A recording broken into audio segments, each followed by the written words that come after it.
Harness Central's on the road again for 2-year-olds in training. We're north of Rockwood, Ontario today with newest Hall of Famer, Carl Jamieson. Congratulations, first of all. Thank you very much. You're at a new training base this year. A year ago when we talked, you were at your old farm in Princeton.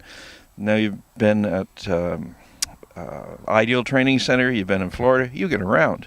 And tell us about the move to come here after coming up from Florida last week. Well, it's simple reason there's no stalls around, too many stalls around anyway, but Ideal was full, and when I left there last fall, we were supposed to come back there, but a lot of guys left Mohawk, they kicked out of Mohawk to had to go somewhere, and some guys moved into Ideal, and can't expect them to leave for make stalls for me. So I was just lucky that Murray had stalls there. It's Murray Cox's farm. I just live down the road, just 2 blocks, so it's handier for me. It's a good track. It's a half-mile track, but it's a good track. Okay, let's talk 2-year-olds. We got 9 of them today.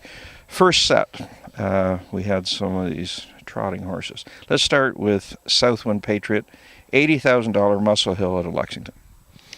Yeah, he's just a pretty nice colt. I really like him a lot. He's been 18 and 4 left Florida.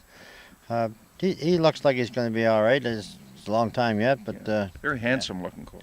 Very good looking colt. Very full of himself right now because he's been off for a week and just kind of started. That was his first time back today, so he was good. He tried good today anyway. So. On the other end of the scale, you really broke the budget. You spent $4,000 on Lexington for Erin Hall, a Dewey, Cheatham, and Howe filly. Yeah, she was a cheap filly, but she trots right, and she had a brother, I think, last year that went in 55 over Kentucky. He had a lot of troubles tying up or something. Mark McDonald was driving him. He told me afterwards. I had bought her first, and then he told me about this colt. So, she's not a real big filly. I hope she's good enough to fit the grassrooters, Right. And then you've got a $6,000 filly, Serendipitous, a Majestic Sun that you bought at the Standardbird Canada sale, $6,000. She's a beautiful filly. I think you could say you paid $100,000 for her. She trots that well. I really like her a lot. I think she's a gold material horse, and the way she's going now, if she keeps going the way she's going, certainly is a gold horse. Okay, second set. Winsong Chloe, the rock and roll Hanover filly, went through the Standardbird Canada sale for $60,000. Yeah, she's a very nice filly too. She's a rock and roll filly. She's a sister to Winsong Flew and them at Jasper Avenue. She's a really great family, and that's why I bought her. Little rock and roll Hanovers can be good or bad, and this filly is really good, really good. I mean, today they forgot to put the hobs on there in a hurry, and she went a mile there free-legged, just slick as can be. She shows a lot of step, good gaited. All right, Bahama Blue, Some Beach Somewhere filly, Harrisburg, $42,000. She's another filly that I really don't know why I got her that cheap the way the Beecher was selling last year. She's out of a mare called Isabel Blue Chip, which made over $800,000 or so, and she was a hell of a mare. And this is a first daughter, or maybe second out of her. I think she had a rock and roll Hanover first, maybe. And this is the first Beach, and she's a real nice filly too. Okay. And then Dream of Wichita, and I Can Dream, half sister to a rock and roll dance, only $32,000 in Lexington. Yeah. She may have been a little bit on the small side when I bought her. Maybe that's what turned some people off, but she's had a great attitude too. I x-rayed her the other day, just checking her out, and her growth plates and her hocks and stuff are still wide open on her. So, and I really don't remember her date that she was born, but she's coming on leaps and bounds too. Yeah. Good. All right, third set. Arocalypse Now, a rock and roll Hanover, $57,000 out of Harrisburg. Yeah, he's a very good colt too. I mean.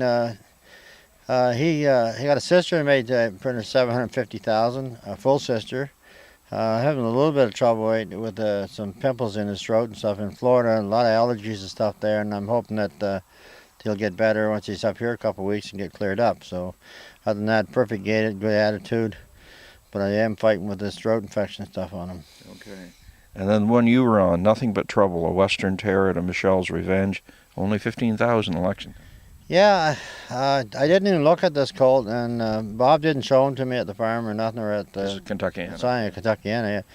And I just caught him in the sale, and I said, gee, that's a brother to Robert's Rage, and Robert's Rage made about $400,000, a 2-year-old, and he unfortunately died when he was 3.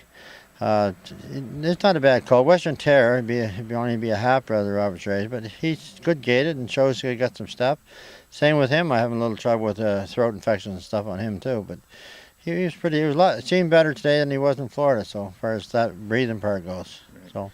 And the last one we're messing around in the fog with, Santa War, a Santana Blue Chip. Homebred, there's a bit of a story here. Yeah, Jeff Gillis and Jody raised this colt.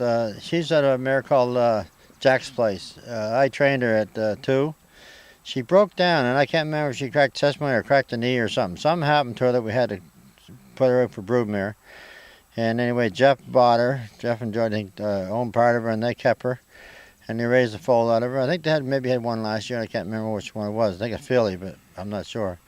And this colt here, I trained all winter for them. And at the first part of the winter, Jeff and Jody still owned them. They wanted to sell them, so I bought him At a discount. at a discount.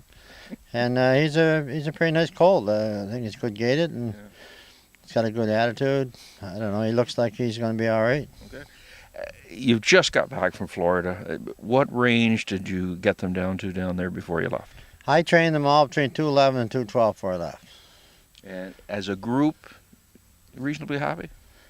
Yeah, there's a couple there that I don't like too much. You didn't watch them go today. There's a couple there that I don't think will be any good. As Frank O'Reilly says, they might be voted off the island. Yeah.